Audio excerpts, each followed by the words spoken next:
When we talk about diction, we are simply talking about choice of words in language and in literature. So instead of just asking someone, what is your name? You can go to the extent of asking the person, what is the alphabetical order of your human dignity? Subhanallah. Interestingly, in the Noble Qur'an, when we talk about diction, we are not only talking about choice of words, but to the extent that we are talking about choice of letters. Each of the letters of the Noble Qur'an, at any place that you find the letter, there is a meaning given to that letter and the place where it is found. Now, we look at the relationship between Prophet Musa alayhi salatu wasalam, his story, and the letter Taw. Allah subhanahu wa ta'ala knows best. But according to the research of scholars, whenever any surah begins with the letter Taw, that surah is going to begin with the story of Prophet Musa alayhi salatu wassalam. So let's look into the Noble Quran, and then we see how the sequential arrangement of the surah and the letter Taw is made. The first surah, Surah Taha. The first letter of the surah is Taw, as the first verse begins with Taha. And so in this surah, the first story that is brought in this surah is the story of Prophet Musa alayhi salatu wassalam. The next surah, Surah Al-Shu'ara. It begins with Ta Sin Mim. The first letter of the surah is Ta. And so in this surah also, the first story is the story of Prophet Musa alayhi salatu wassalam. The next one is Surah Al-Qasas.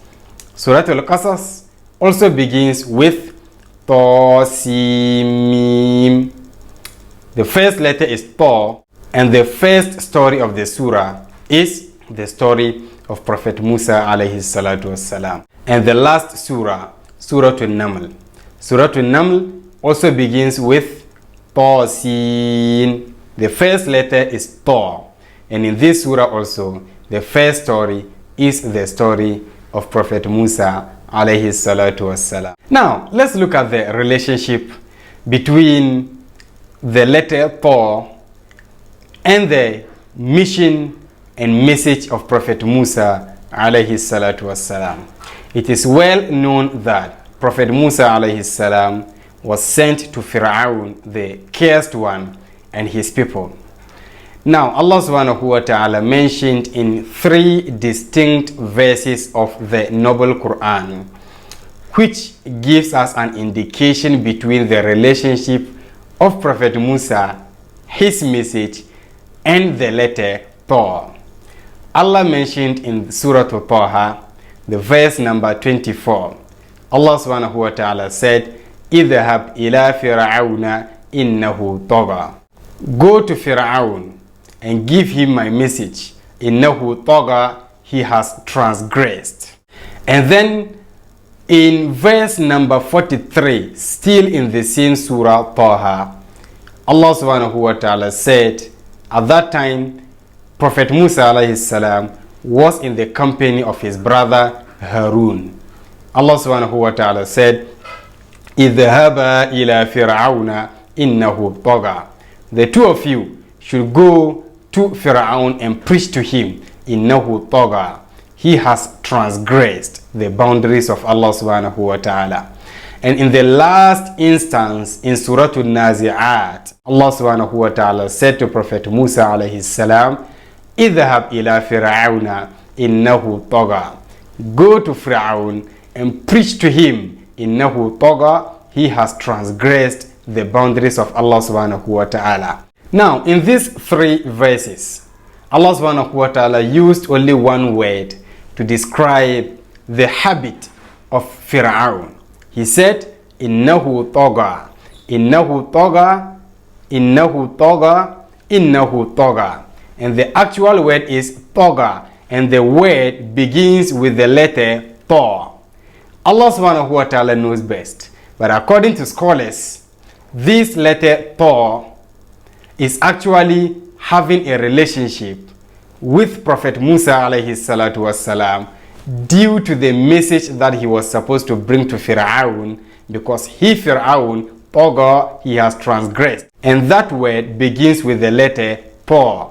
And any surah that is going to begin with the letter Pa also begins with the story of Prophet Musah alayhi salatu wassalam. Where are those who say that the noble Qur'an was originated by Prophet Muhammad sallallahu alayhi wasallam?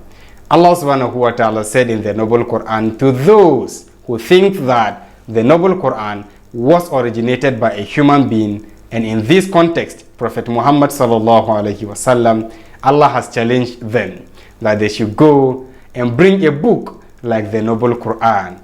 And Allah subhanahu wa ta'ala said, فَإِن لَمْ تَفَعَلُوا, if they have not been able to bring a book like the Quran, وَلَن تَفَعَلُوا, and I'm assuring you that they can never and ever be able to bring any book like the noble Quran. So if Allah subhanahu wa ta'ala has made you one of the ummah of Prophet Muhammad sallallahu alaihi wasallam, and by extension the ummah that was gifted with the noble Quran, be grateful to Allah subhanahu wa ta'ala, because that is a gift your sins and your contrivance could not have ever been able to grant you. May Allah subhanahu wa ta'ala guide us and lead us onto the right path. Wassalamu alaikum wa rahmatullahi wa barakatuh.